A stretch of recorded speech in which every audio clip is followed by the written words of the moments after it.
बच्चों हम लोग आज एक नया चैप्टर शुरू करेंगे, कोऑर्डिनेशन कंपाउंड्स। राइट। तो बच्चों ये इनऑर्गेनिक केमिस्ट्री के का चैप्टर है, तो जिसे बच्चों हम लोग डिटेल में देखेंगे। ये बेटा ये वो सिलेबस है जो हमें कवर करना है ना। तो आइए हम लोग 1 2 3 4 कर लेते हैं कि हम इसको कैसे कवर करेंगे। तो सबसे पहले बच्चों हम लोग जो है हम आपको इंट्रोडक्शन देंगे। तो ये कोऑर्डिनेशन कंपाउंड क्या होता है, तो इसका इंट्रोडक्शन पॉइंट नंबर 1 में हम लोग डिस्कस कर लेंगे। पॉइंट नंबर 2 में बच्चों हम लोग जो है एडिशन कंपाउंड या मॉलिक्यूलर कंपाउंड, ये दूसरी हेडिंग हमारी रहेगी। इसमें बच्चों डिफरेंस भी पूछा जाता है ना। तो ये जो एडिशन कंपाउंड है बच्चों, ये दो टाइप का है। एडिशन कंपाउंड दो टाइप का है। एक को तो हम यहाँ पर बोलेंगे डबल साल्ट और दूसरे को बोलेंगे हम लोग एडिशन कंपाउंड दो टाइप का। एक को हम डबल साल्ट और दूसरे को हम कोऑर्डिनेशन कंपाउंड या कॉम्प्लेक्स कंपाउंड। अब यहाँ से कुछ मोटी मोटी बातें आप चाहे तो सीख सकते हैं। तो ये एडिशन कंपाउंड जो है ये कितने टाइप का, ये दो टाइप का है ना। एडिशन कंपाउंड कितने टाइप का, तो ये दो टाइप का एडिशन कंपाउंड होता है बच्चों।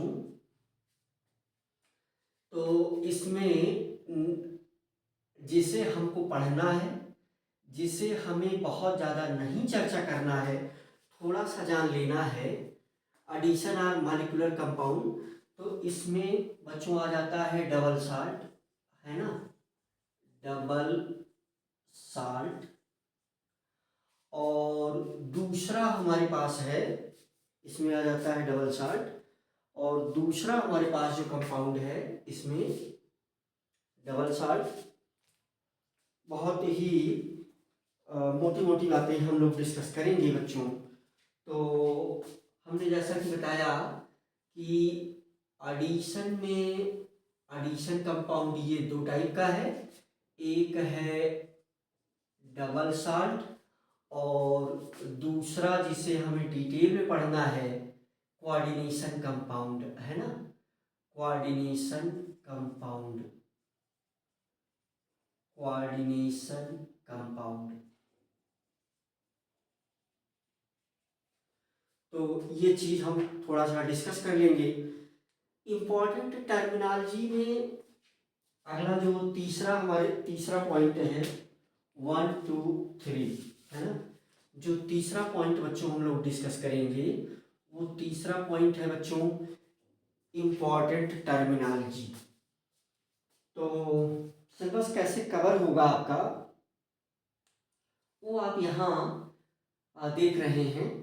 तो important terminology used in coordination compound means इस चैप्टर को समझने के लिए वो कौन कौन से ऐसे छोटे मोटे वर्ड हैं जिनको हमें सीखना पड़ेगा इस चैप्टर के डेप्थ में जाने से पहले।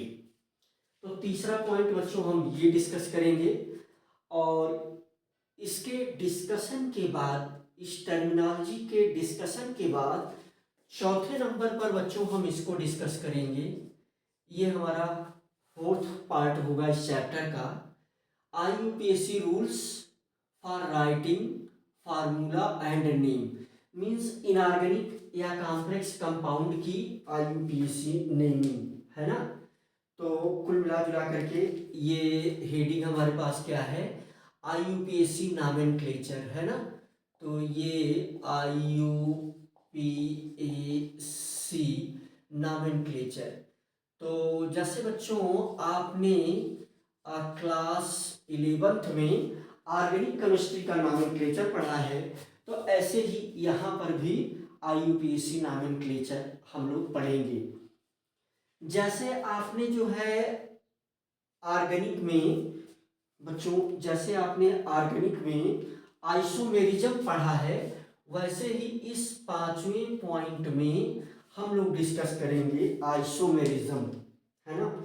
इस पांचवें पॉइंट में बच्चों हम लोग डिस्कस करेंगे आइसोमेरिज्म। जैसे आपने ऑर्गेनिक कंपाउंड में आइसोमेरिज्म पढ़ा है, वहाँ पर वो एक सेपरेट टॉपिक था, यहाँ पर भी सेपरेट टॉपिक है ना। यहाँ पर भी हम डिटेल में पढ़ेंगे, क्या पढ़ेंगे, आइसोमेरिज्म। फिर बच्चों ये कॉम्प्लेक्स कंपाउंड का स्ट्रक्चर क्या है, इसमें बॉन्डिंग कैसी है, तो उस चीज को समझने के लिए हमें जो है 3 थ्योरीज पढ़ना होगा, है ना। तो ये जो पांचवा यानी जो अगला हमारा पार्ट होगा इस चैप्टर का 6 पॉइंट में, तो ये पार्ट होगा बच्चों theories of bonding in complex compound, है ना।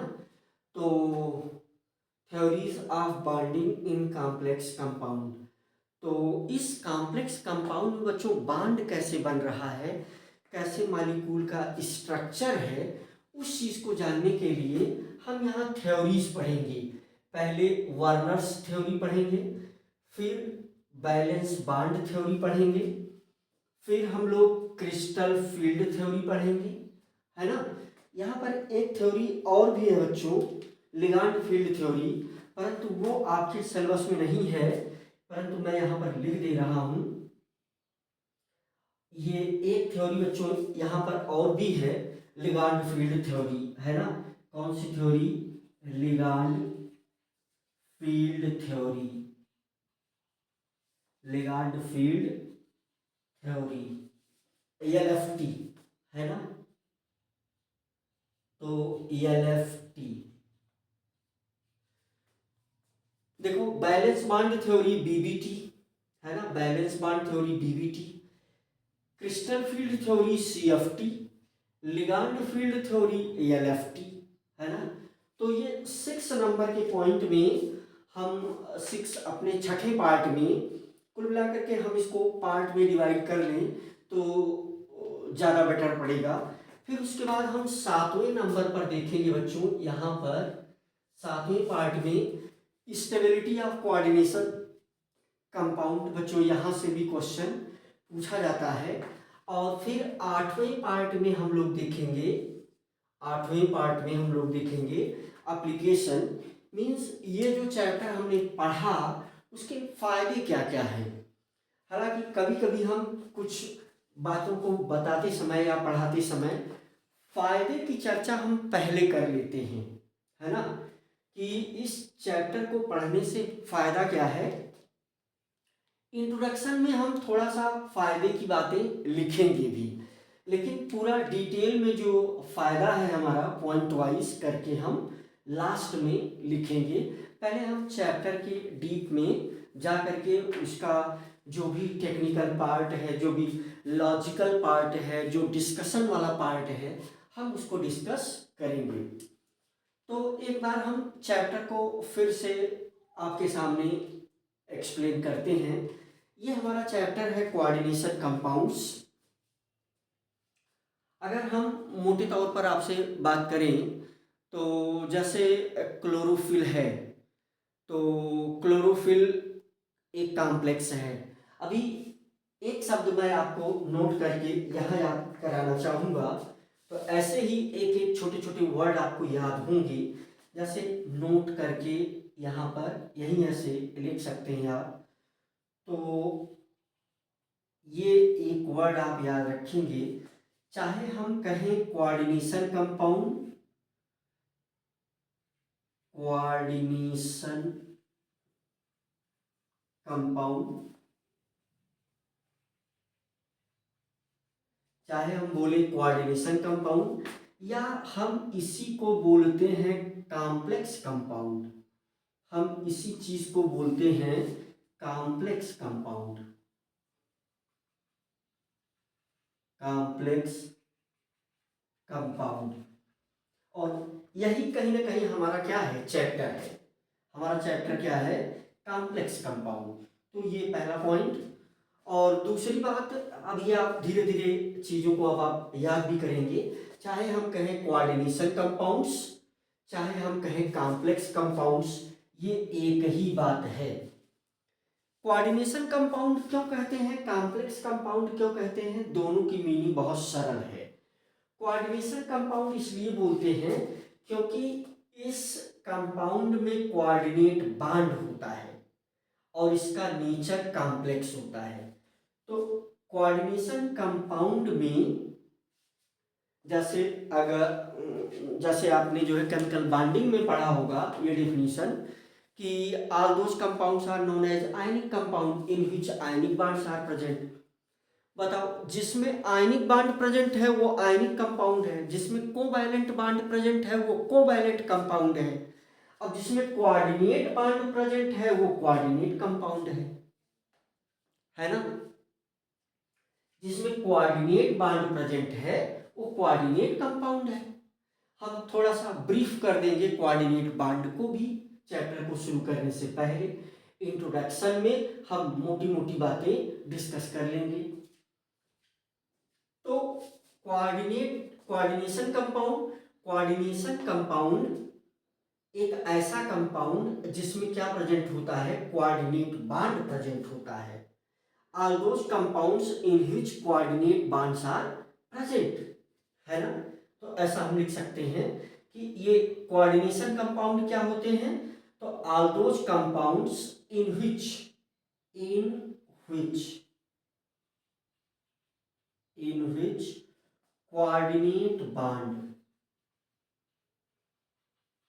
coordinate bonds are present,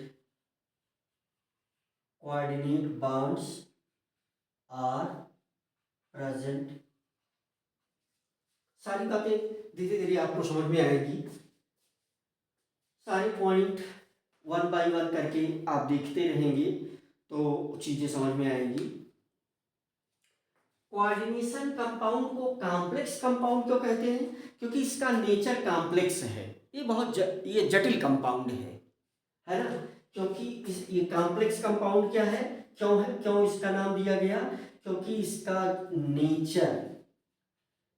nature कैसा है, कॉम्प्लेक्स नेचर का है ना। कोऑर्डिनेशन कंपाउंड इसका नेचर कैसा है, कॉम्प्लेक्स नेचर का है, इसीलिए इसको हम क्या बोलते हैं, कॉम्प्लेक्स कंपाउंड भी बोलते हैं, है ना। कोऑर्डिनेशन कंपाउंड किसको बोलते हैं, एक ऐसा कंपाउंड जिसमें कोऑर्डिनेट बॉन्ड प्रेजेंट हो। एग्जाम्पल बहुत सारे एग्जाम्पल यहाँ आएंगे। जैसे अगर मैं एग्जाम्पल की बात कर दूँ यहाँ पर, तो बड़ा ही फैमिलियर कंपाउंड K4FeCl6, है ना। अगर हम इसके एग्जाम्पल की बात कर दें कि कोऑर्डिनेशन कंपाउंड या K4FeCl6, लिखने का तरीका भी आपको धीरे धीरे समझ में आएगा। K4FeCl6 इस प्रकार से कोऑर्डिनेशन स्फीयर लगा दिया जाता है। ये हमने लिख दिया क्या, कोऑर्डिनेट कंपाउंड या कॉम्प्लेक्स, है ना, कॉम्प्लेक्स कंपाउंड K4FeCl6, है ना। चलिए चैप्टर का एक मोटा मोटा ओवरव्यू लेते हैं और समझते हैं कि क्या है चीजें ये। तो इंट्रोडक्शन वाला पॉइंट हम लोग देखेंगे कुछ पॉइंट में। एडिशनल कंपाउंड, यहाँ पर इन दोनों में डिफरेंस पूछा जाता है। डबल साल्ट और कोऑर्डिनेशन कंपाउंड में डिफरेंस क्या है ये हमको जानना है। टर्मिनोलॉजी में हम चीजें देखेंगे ही, जल्दी से हम समराइज करके आगे बढ़ लेते हैं। और ये तीसरा पॉइंट हमारा रहेगा। चौथे पॉइंट में हम लोग IUPAC नॉमेनक्लेचर समझेंगे, है ना। दोनों तरीके होंगे, जैसे आपने ऑर्गेनिक में पढ़ा होगा कि अगर फार्मूला लिख दिया जाए तो आपको नाम लिखने आना चाहिए, और अगर नाम लिख दिया जाए तो आप उसका फार्मूला बना सकें। जैसा कि आप जानते हैं कि IUPAC नॉमेनक्लेचर इसीलिए बनाया गया कि किसी दो नाम, IUPAC नॉमेनक्लेचर के दो फायदे, आप सारे बांड को बता सकते हो।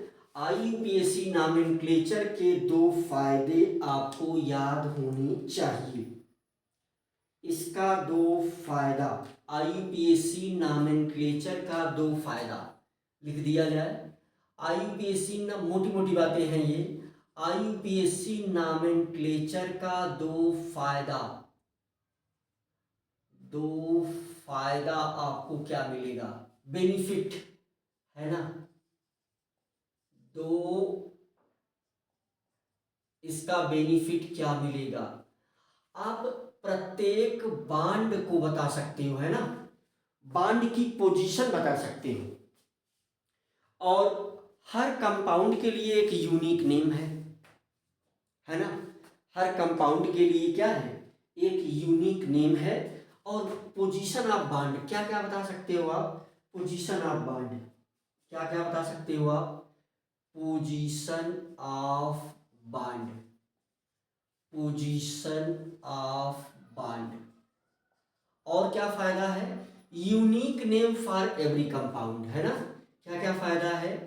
यूनिक नेम, है ना, unique name for every compound, for every compound,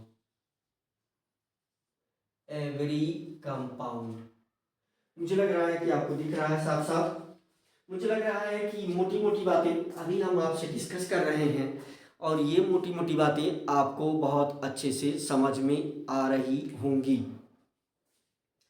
आओ देखो, यहाँ मैंने लिखा आईयूपीएसी नॉमेनक्लेचर का क्या फायदा है? Position of bond. हम कंपाउंड में प्रत्येक बांड की पोजीशन बता सकते हैं। किससे बता सकते हैं? अगर हमें आईयूपीएसी नेम उस कंपाउंड का पता है तो, ठीक है। फिर आओ देखो क्या बता सकते हैं, प्रत्येक कंपाउंड का एक यूनिक नेम होगा, उसी नेम आप समझते हैं, ऑर्गेनिक में आपने समझा है।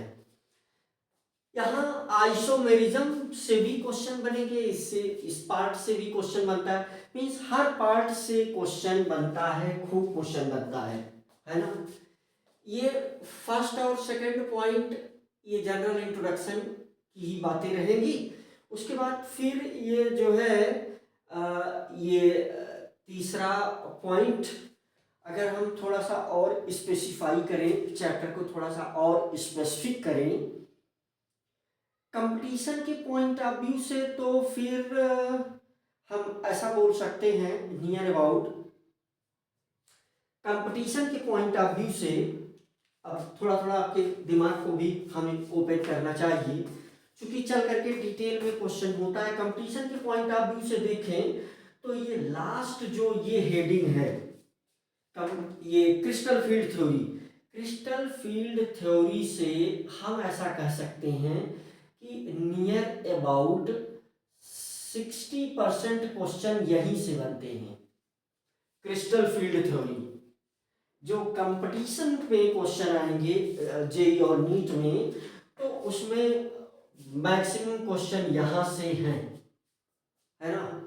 तो जैसे 60% किसी एक पर्टिकुलर हेडिंग से, हाँ लेकिन ये हेडिंग तब समझ में आएगी जब आपको इसके पहले की चीजें समझ में आई हैं। जैसे बैलेंस बांड थ्योरी अगर समझ में आई, जैसे वही क्रम चलता है, वर्नर ने थ्योरी दिया, कुछ उनमें कमियां आई होंगी, तो उन कमियों को दूर किया गया बैलेंस बांड थ्योरी से।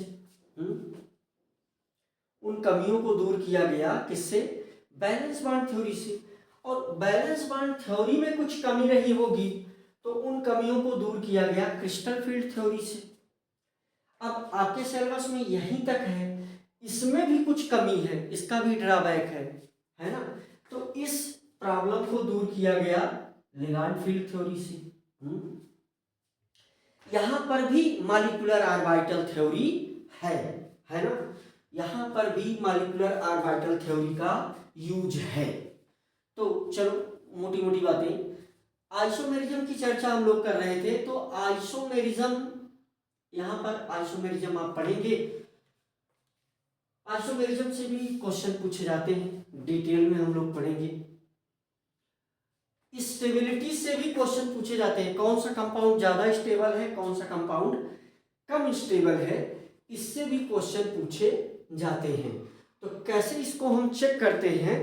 तो हालांकि इसमें क्या यूज हुआ है, इसमें यूज होगा केमिकल काइनेटिक्स से रिलेटेड बातें, लेकिन आपको बहुत आराम से मैं समझा ले जाऊंगा, ठीक है। एप्लीकेशन के पॉइंट कभी कभी पूछे जाते हैं, इसमें बहुत सारे पॉइंट। एनसीईआरटी में जो वर्ड लिखा गया है, वो सबसे इंपॉर्टेंट बात, खास करके ये चैप्टर, वैसे तो केमिस्ट्री में एनसीईआरटी बहुत ही अच्छी है, लेकिन इस चैप्टर के लिए स्पेशली मैं बता दूं बच्चों आपको, तो एनसीईआरटी का कोई ऐसा सिंगल वर्ड नहीं होना चाहिए जो आपको समझ में ना आ रहा हो।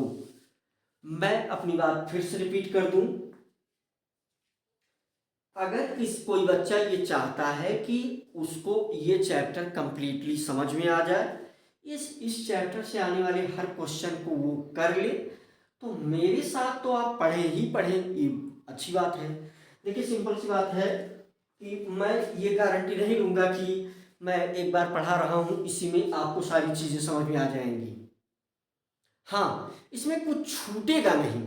बार बार आप वीडियोस को देखेंगे, बार बार उसको आप पढ़ेंगे तो निश्चित रूप से याद हो जाएगा, इसमें डाउट नहीं है। लेकिन इसके साथ साथ अगर आपको बहुत अच्छा पढ़ना है, बहुत अच्छा समझना है, तो जैसे जैसे मैं भी पढ़ाता चलूँ तो वैसे वैसे आप एक क्रम बना लें कि एक एक पेज एनसीईआरटी 1 से 2 बार आप पढ़ें, है ना। मेरा जैसे आज मेरा ये लेक्चर शुरू हो रहा है, तो मैं ये बच्चों से अपील करना चाहता हूँ कि आज आप एक पेज पढ़ें, है ना, एक पेज पढ़ें, और एक पेज पढ़ने के बाद कल से आप 2 पेज पढ़ें पर डे। टफ वर्ड को अंडरलाइन करें और कमेंट सेक्शन में जा कर के कमेंट भी आप कर सकते हैं। और कुल मिलाकर के मैं ये कहना चाह रहा हूँ, मेरा अल्टीमेट स्टेटमेंट ये है बच्चों आपसे कि एनसीईआरटी में जितने टिपिकल वर्ड लिखे गए हैं, जितने you can say technical word लिखे गए हैं, उनकी स्पष्ट मीनिंग आपको क्लियर होनी चाहिए। हालांकि यहाँ पर भी कुछ छूटेगा नहीं, हम हर एक छोटे छोटे पॉइंट को आपके साथ डिस्कस करेंगे। तो ये रहा हमारा सिलेबस मोटे तौर पर, और हम लोग जो है थोड़ा सा हम आपको कोऑर्डिनेशन बांड के विषय में बता देते हैं बच्चों। हालांकि ये मुझे पता है कि ये इस चैप्टर के बिलो स्टैंडर्ड की बात होगी, फिर भी जैसा कि मैं हमेशा पढ़ाते समय बताता रहता हूँ बच्चों कि हमारा उद्देश्य होता ये है कि सबसे वीकेस्ट स्टूडेंट जो है क्लास का, सबसे कमज़ोर बच्चा जो है, वो भी हमारे लेक्चर को समझे। तो हम इंट्रोडक्शन वाली हेडिंग को हम लोग आज डिस्कस कर लेते हैं कुछ पॉइंट्स में, है ना। तो फिर नेक्स्ट वीडियो से हम एडिशन और मॉलिक्यूलर कंपाउंड से हम आगे बढ़ेंगे। ठीक है बच्चों, तो चलिए हम जो है इंट्रोडक्शन इसका पढ़ते हैं थोड़ा सा। आप नोट कर लें इसको, और ये फर्स्ट पेज की बात हो गई। तो बच्चों हम लोग जो है इंट्रोडक्शन को देखते हैं। यहाँ पर बच्चों मॉलिक्यूलर ऑर्बिटल थ्योरी भी है, परंतु ये दोनों आपके सिलेबस में नहीं है। एंगुलर ओवरलैप थ्योरी या molecular orbital theory, angular overlap theory, या इसी को क्या बोलते हैं ORR, इसी को क्या बोलते हैं MOT।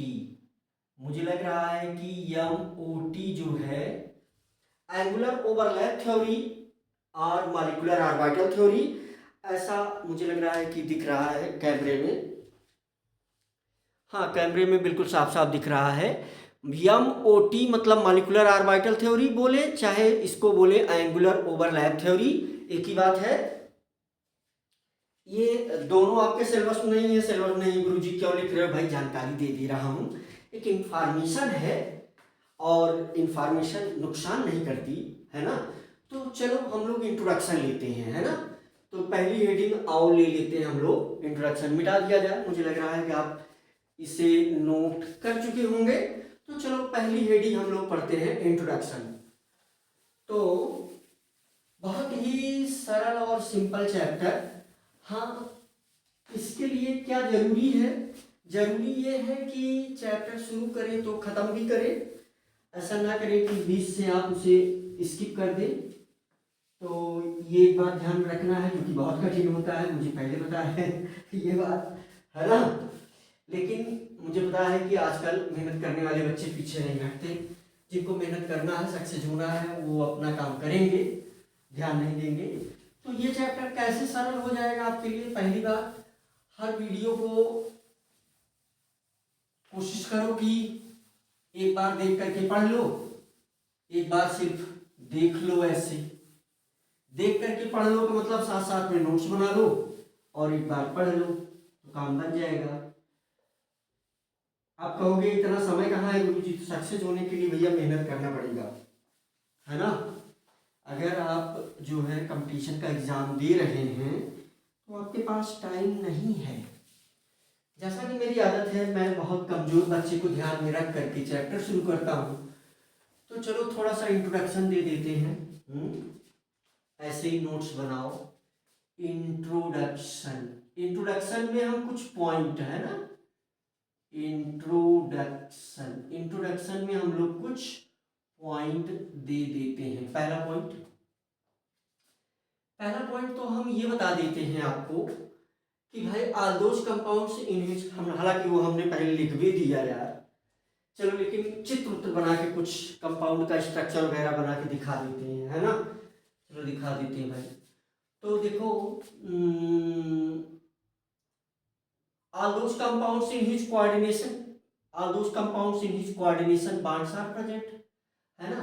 तो all those compounds, all those compounds in which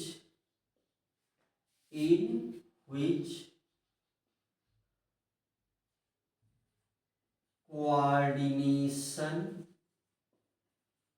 bonds are present। बहुत मोटी बात, coordination bonds are present, coordination bonds are present, है ना, बहुत मोटी बात।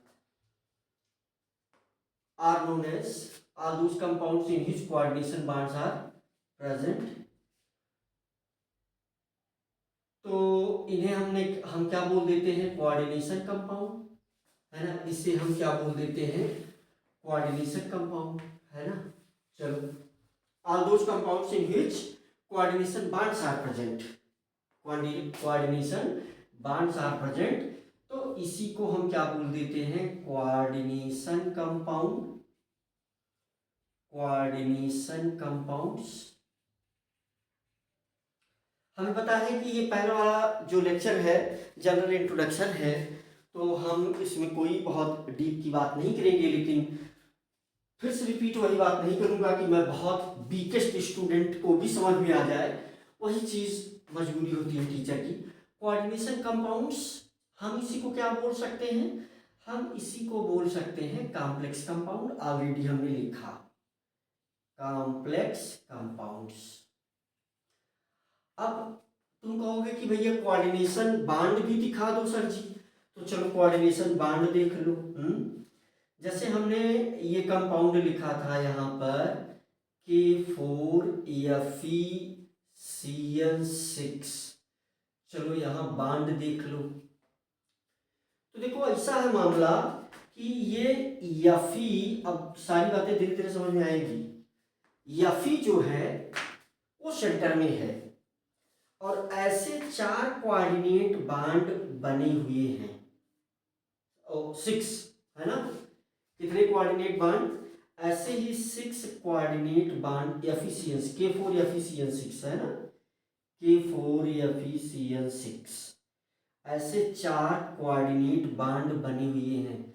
Cn है, Cn है, Cn है, Cn है, यहाँ पर भी क्या लगा हुआ है? Cn है, यहाँ पर भी क्या लगा हुआ है? Cn है, और इसके बाहर क्या है?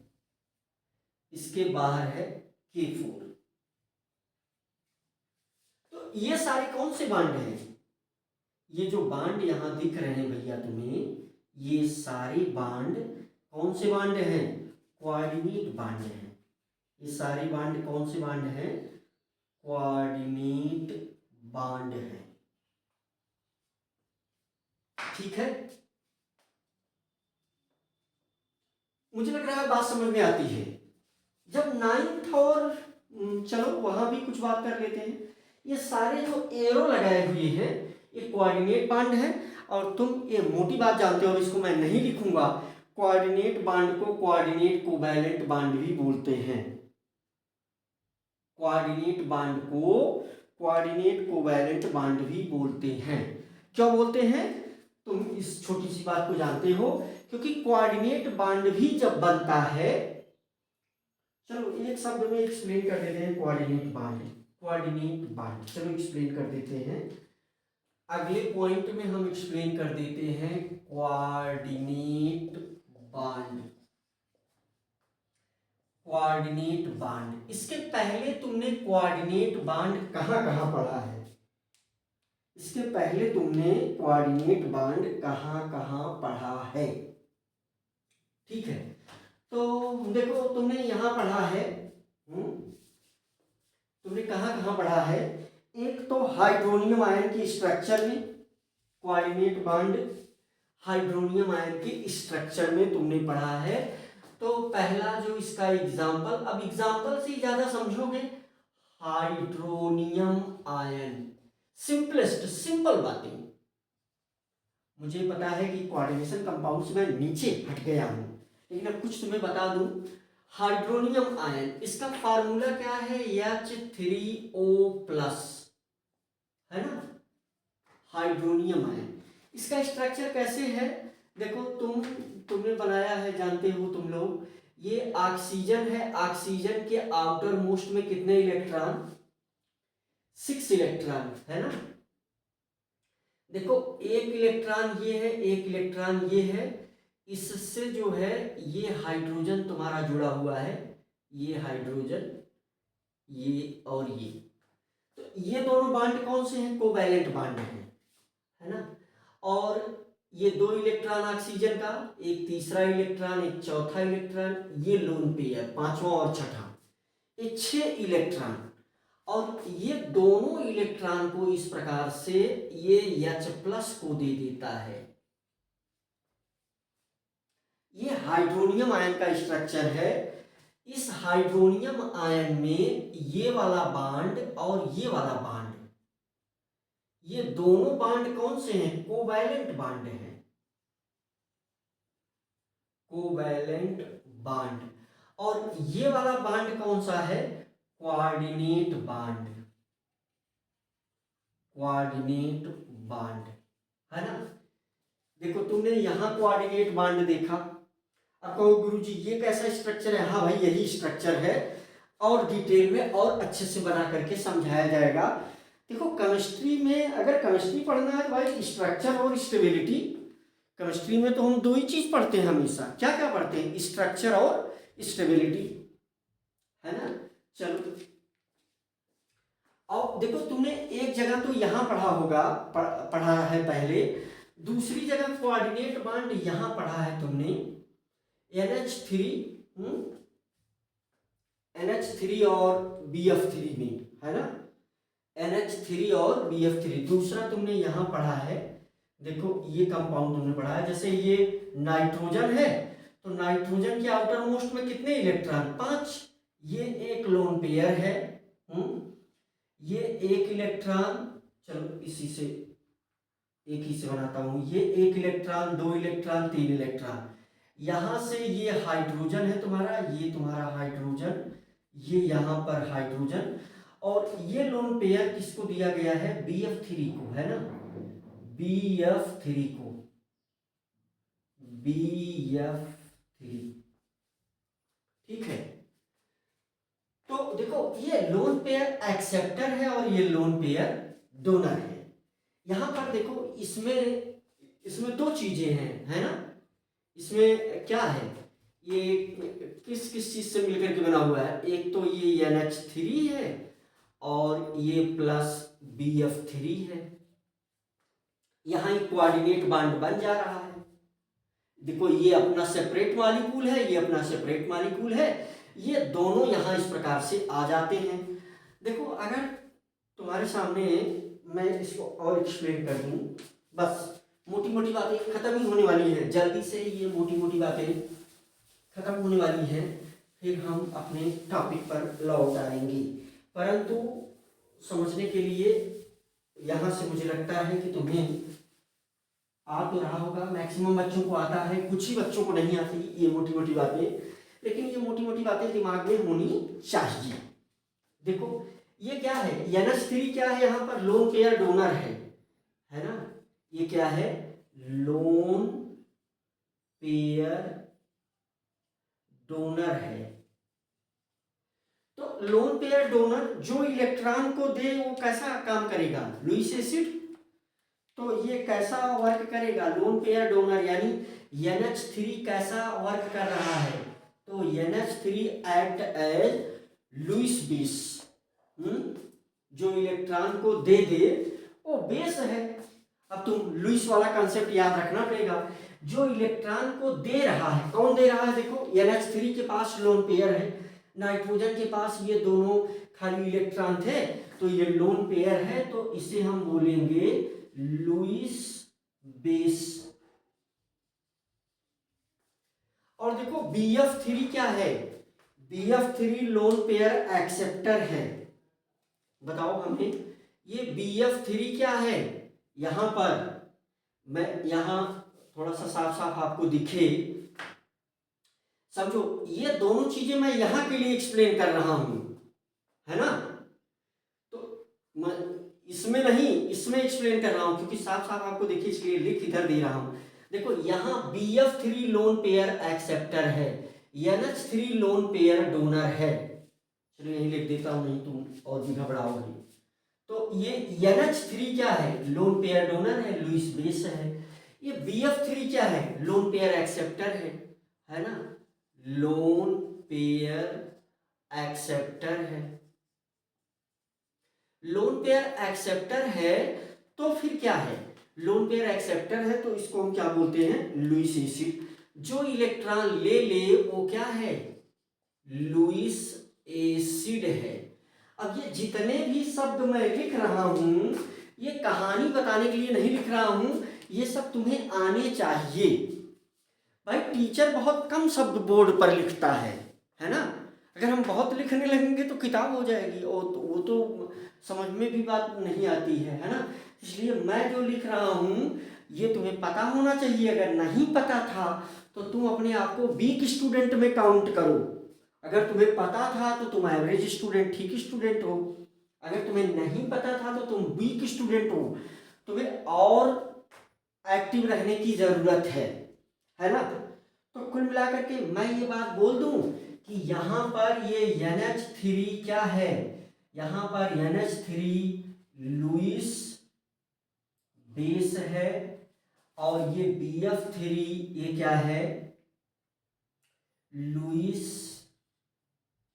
है ना, एसिड है इस मॉलिक्यूल में, ठीक है। ये कोऑर्डिनेशन बॉन्ड है, ये कौन सा बॉन्ड है, कोऑर्डिनेशन बॉन्ड है। ये कौन सा बॉन्ड है, कोऑर्डिनेट बॉन्ड है, कोऑर्डिनेट बॉन्ड है, कोऑर्डिनेट बॉन्ड है। चलो हो गया, अगला पॉइंट जान लो, ये पॉइंट जान लिया, अगला पॉइंट। अब ये जो डी ब्लॉक के एलिमेंट होते हैं इनकी टेंडेंसी होती है, transition metals have tendency to form coordination compound. चलो ये पॉइंट लिख देते हैं, हालांकि ये भी क्वेश्चन पूछा जाता है, ये क्वेश्चन पूछा जाता है, ये तुम्हारा होमवर्क हो गया, तुम इसको कहीं से खोजो और जानकारी जुटाओ। चलो क्वेश्चन ये है तुम्हारे लिए, बहुत ही सरल क्वेश्चन, बहुत ही सरल क्वेश्चन। क्वेश्चन है तुम्हारे लिए कि ट्रांजिशन मेटल कोऑर्डिनेशन कंपाउंड क्यों बनाते हैं, है ना। अभी चलो लिख दे रहा हूं, transition metals have tendency, transition पढ़ने में आ रहा है,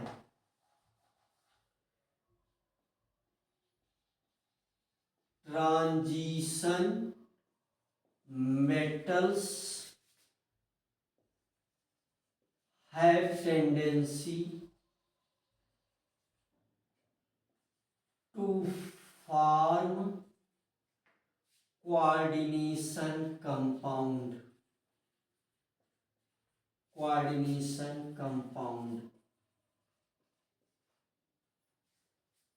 ठीक है, तो क्वेश्चन पूछा जाता है कि ट्रांजिशन मेटल कोऑर्डिनेशन कंपाउंड क्यों बनाते हैं, ये तुम्हें पता होना चाहिए। इसका आंसर तुम ढूंढो, मैं नहीं बता रहा हूं यहां।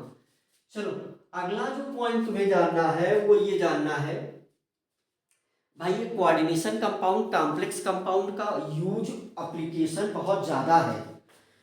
बाद में चल करके यही ऑर्गेनोमेटालिक कंपाउंड एक अलग से सब्जेक्ट बन जाता है ना, अलग से एक सब्जेक्ट बन जाता है, अलग से एक क्या बन जाएगा, आगे चल करके एक सब्जेक्ट बन जाता है और बड़ा ही हार्ड सब्जेक्ट है ये, एक सब्जेक्ट बन जाता है। ये सब्जेक्ट बड़ा ही हार्ड सब्जेक्ट है। इस सब्जेक्ट का नाम है ऑर्गेनोमेटालिक कंपाउंड, ऑर्गेनोमेटालिक कंपाउंड।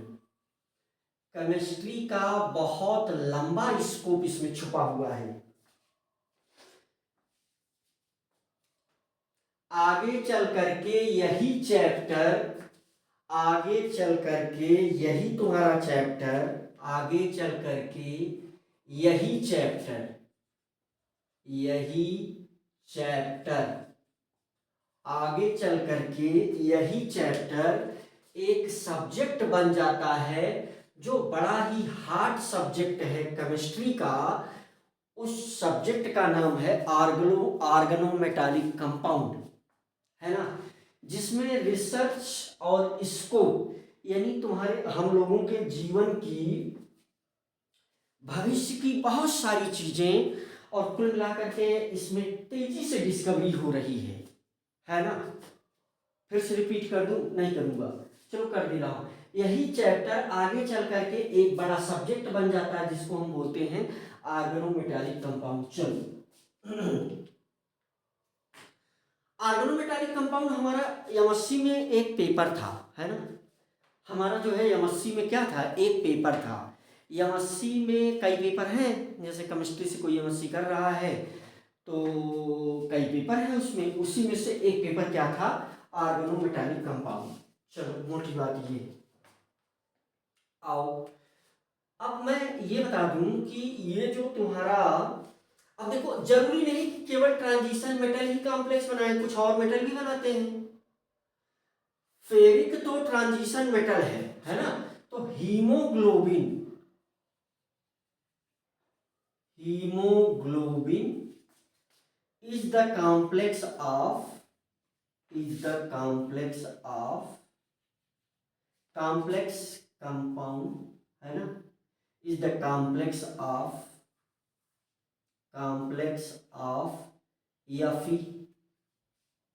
बताओ हीमोग्लोबिन जो है किसका कॉम्प्लेक्स है, Fe का कॉम्प्लेक्स है। Fe तो जो है क्या है, ट्रांजिशन मेटल है।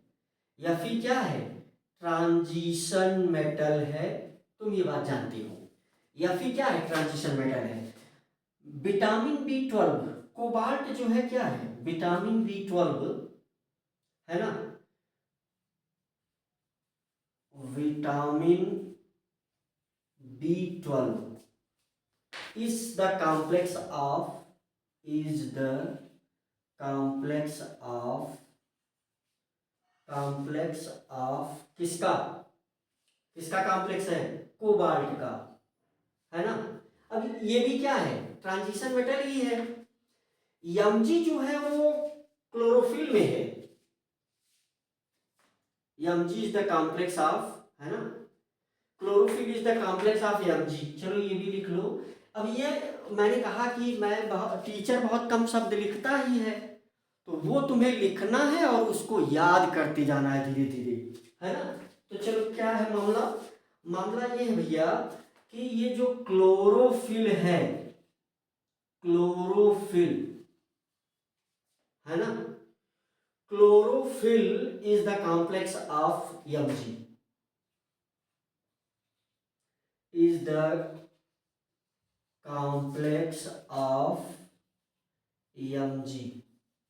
तो ये Mg क्या है? अल्कलाइन अर्थ मेटल है, ये ट्रांजिशन मेटल नहीं है।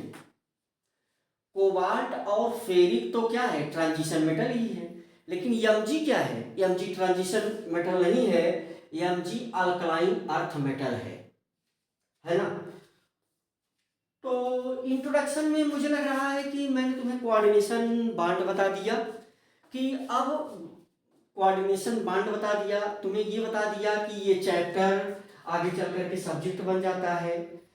मेडिसिन से लेकर के और बहुत सारी यूजफुल मटेरियल की बहुत बड़ी संभावना है, बड़ा हार्ड सब्जेक्ट है, ये बता दिया मैंने तुम्हें। ये 2-3-4 एग्जाम्पल जिनको तुम जानते हो, अपने घर में लगातार सुने हुए हो। हीमोग्लोबिन कौन नहीं जानता, विटामिन B12 कौन नहीं सुना है, क्लोरोफिल हर स्टूडेंट जानता है ना। तो ये सब जो है कॉम्प्लेक्स कंपाउंड से जुड़ी हुई कहानी है, जिसे 1 बाय 1 करके हम लोग देखेंगे। अब मुझे लग रहा है कि हम अपने चैप्टर की शुरुआत यहाँ पर कर चुके हैं।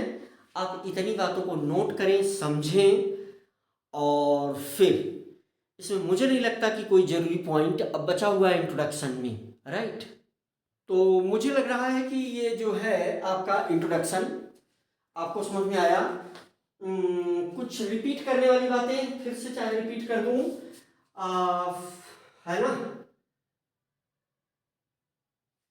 Haemoglobin is coordination compound of ferric, है ना। Vitamin B12 is coordination compound of cobalt, है ना। Chlorophyll is coordination compound of Mg। चलो फिर से रिपीट कर दे रहा हूं, चलो नहीं करूंगा, अच्छा कर दी। Ferric is coordination compound of haemoglobin, cobalt is, उल्टा बोल दिया, उल्टा ये उल्टा बोल दिया। Haemoglobin is coordination compound of ferric, vitamin B12 is coordination compound of cobalt, chlorophyll is coordination compound of Mg। हम चाहे कॉम्प्लेक्स लिखें, चाहे कॉम्प्लेक्स कंपाउंड लिखें, चाहे कभी कभी ये 3 वर्ड, चलो कभी कभी ऐसा भी आ जाता है तुम्हारे सामने, चाहे हम लिखें कॉम्प्लेक्स कंपाउंड इस चैप्टर में, ये कभी कभी यूज हो जाता है सिर्फ ऐसे कॉम्प्लेक्स इज कोऑर्डिनेशन कंपाउंड, ऐसा भी कभी लिखा हुआ मिल जाए। इन तीनों की मीनिंग सेम है, तो हमें घबराना नहीं है, ठीक है। उसके नीचे वाले पॉइंट लिख भी लो, लिख लो, उसके नीचे लिख लेना। और इसमें क्या बता देना है आपको, इसमें और क्या बता देना है आपको, हाँ, ये जो बांड बनते हैं, एक कोऑर्डिनेशन बांड बनते हैं, एक पॉइंट यही और एक्सप्लेन कर दें। चलो यही एक पॉइंट और एक्सप्लेन कर देते हैं बस, उसके बाद ये इंट्रोडक्शन हमारा कंप्लीट हो जाएगा। लेकिन ये है काम का पॉइंट। चलो देखो, इसको मैं एक्सप्लेन कर दूं, क्योंकि है बहुत छोटी ही बातें, पहले बच्चों को पता होती हैं, लेकिन अब तुम्हें नहीं पता तो कोई बात नहीं, यहाँ पता कर लो। और अगर तुम्हें पता है तो तुम एक अच्छे स्टूडेंट हो। देखो मैं क्या बताना चाहता हूँ, मैं बताऊंगा अपनी बात एक अगले पॉइंट में। ये लिखा तुमने, फिर ये लिखा तुमने, अब ये तुम लिखोगे। चलो मैं ये बताऊंगा तुम्हें, ध्यान दो, मैं तुम्हें ये बताऊंगा कि ये कोऑर्डिनेशन बांड तभी बनेगा जब ये लेने वाला जो एटम है, ये लोन पेयर ले रहा है बोरान, तो क्या बोरान के पास खाली ऑर्बिटल है? तो देखो कोवैलेंट बांड तभी बनेगा जब जो इलेक्ट्रॉन ले रहा हो उसके पास इलेक्ट्रॉन रखने की जगह हो। बहुत काम की, बहुत बहुत बहुत बहुत ज्यादा काम की बात बता रहा हूं। अब यही पूरी स्ट्रक्चर में काम आएगी, पूरा स्ट्रक्चर, क्योंकि कदम कदम पर हम लोग स्ट्रक्चर बनाएंगे, स्ट्रक्चर को समझेंगे। तो कोऑर्डिनेशन बांड को एक्सप्लेन तभी तुम कर पाओगे जब तुम ये बता सको कि हाँ ये लोन पेयर गया और इसने लिया, और लेकर के कहाँ रखा उसे दिखाना पड़ता है। तो जैसे ये तुम्हारा बोरान है, तो बोरान का 5 होता है, सोचो। तो अगर तुम करते हो इसका इलेक्ट्रॉनिक कन्फिग्रेशन तो 2,3 आएगा, है ना। तो सोचो अगर ये BF यहां से ये BF3 बना, बोरान के आउटर मोस्ट में कितना इलेक्ट्रॉन? 3 इलेक्ट्रॉन। बोरान के आउटर मोस्ट में कितना इलेक्ट्रॉन? 3 इलेक्ट्रॉन। बोरान के आउटर मोस्ट में कितना इलेक्ट्रॉन? 3 इलेक्ट्रॉन। ये देखो, ये F एक बांड बना लिया, ये F एक बांड बना लिया, ये F एक बांड बना लिया, ये फ्लोरीन का इलेक्ट्रॉन। तो देखो फ्लोरीन का ऑक्टेन तो पूरा हो गया, लेकिन बोरान का ऑक्टेन कहाँ पूरा हुआ? अगर कोई हमसे पूछे कि बोरान के आउटर मोस्ट में कितने इलेक्ट्रॉन, तो तुम काउंट करो 1 2 3 4 5 6, 6 ही हुआ। तो यहां पर बोरान कैसे वर्क कर रहा है? इलेक्ट्रॉन डेफिशिएंट के जैसे। बोरान कैसा है? इलेक्ट्रॉन डेफिशिएंट है, इलेक्ट्रॉन डेफिशिएंट है। इलेक्ट्रॉन डेफिशिएंट का मतलब इसके पास इलेक्ट्रॉन की कमी है। हम लोग क्या पढ़ेंगे सेकंड सेल में? सेल को कंप्लीट करने के लिए देखो, ये पहली सेल हो गई, ये दूसरी सेल हो गई। सेकंड सेल को कंप्लीट करने के लिए कितना इलेक्ट्रॉन चाहिए? 8 इलेक्ट्रॉन चाहिए। लेकिन ये इलेक्ट्रॉन डेफिशिएंट क्यों है? क्योंकि इसके आउटर मोस्ट सेल में, आउटर मोस्ट सेल में कितना इलेक्ट्रॉन हो रहा है? 6 इलेक्ट्रॉन। 8 रख सकता है ना ये। अगर तुम इसे और भी एक्सप्लेन कर दो, ये 8 रख सकता है ना, तो ये अपना लोन पेयर इसको दे देता है। अब अगर ये लोन पेयर ये भी यूज करने लगा तो इस बोरान के पास भी क्या हो गया? 8 इलेक्ट्रॉन हो जाएगा। बहुत मोटी मोटी बातें हैं यार, अब इतनी मोटी बात बताना बहुत अच्छा नहीं लगता, लेकिन फिर भी बता रहा हूं, है ना। ये नाइट्रोजन का तो 8 इलेक्ट्रॉन है, देखो काउंट करो, 1 2 3 4 5, ये वाला 6, ये वाला 7, ये वाला 8। नाइट्रोजन के पास अपना 8 इलेक्ट्रॉन तो है, लेकिन इस बोरान के पास 8 इलेक्ट्रॉन नहीं है, तभी इसको हम क्या बोलते हैं? Electron deficient. अभी 8 हो गया यहाँ पर, मतलब यहाँ पर हो गया, लेकिन यहाँ पर नहीं है। अगर यहाँ पर नहीं है तभी तो ये बांड बना पा रहा है भाई। यहां पर 8 इलेक्ट्रॉन नहीं है तभी तो ये वाला बांड बना पा रहा है। तुम जानते हो कि आयनिक बांड कैसे बनते हैं? इलेक्ट्रॉन के ट्रांसफर से। कोवैलेंट बांड कैसे बनते हैं? इलेक्ट्रॉन के शेयरिंग से। कोऑर्डिनेट बांड कैसे बनेगा? इलेक्ट्रॉन के डोनेशन से। ये भी बात लिख दूं? चलो ठीक है, लिखते जाओ। Coordination bonds are formed due to donation of lone pair of electron. चलो लास्ट पॉइंट, अब सरल बातें नहीं की जाएगी क्योंकि बहुत हो गया, बहुत मोटी बात मैं बता रहा हूं। Coordination bonds are formed, coordination bonds are formed due to donation, due to donation of lone pair of electron, lone pair of electrons, lone pair of electrons। देख लो, पूरा लिख दूं यार, तुम लोग बहुत अजीब व्यक्ति हो। इलेक्ट्रॉन्स, ठीक है भाई। लोन पेयर यहाँ ये क्या किया? NH3 ने इसके नीचे एग्जाम्पल, NH3 ने देखो H इसका ये लोन पेयर था। लोन पेयर ऐसे क्या किया? डोनेट कर दिया। ये वाला जो बांड बन गया, ये वाला बांड जो बन गया, इसी को क्या बोलेंगे? कोऑर्डिनेट बांड बहुत बार लिख दिया मैंने। और ये वाले सारे बांड कौन से हैं? Covalent bond. कोवैलेंट बांड, ये दोनों इलेक्ट्रॉन जो है वो क्या है? Lone pair. ये दोनों इलेक्ट्रॉन क्या है? ये रेड कलर के सर्कल में जो घेर रहा हूं, ये दो इलेक्ट्रॉन क्रॉस करके बनाया हूं, इस दोनों इलेक्ट्रॉन को क्या बोलते हैं? इस दोनों इलेक्ट्रॉन को बोलते हैं लोन पेयर। बहुत मोटी मोटी बातें बताया। चलो ये इंट्रोडक्शन खत्म करते हैं, हम लोग अपना चैप्टर शुरू करेंगे। ठीक है, मिलते हैं नेक्स्ट वीडियो में।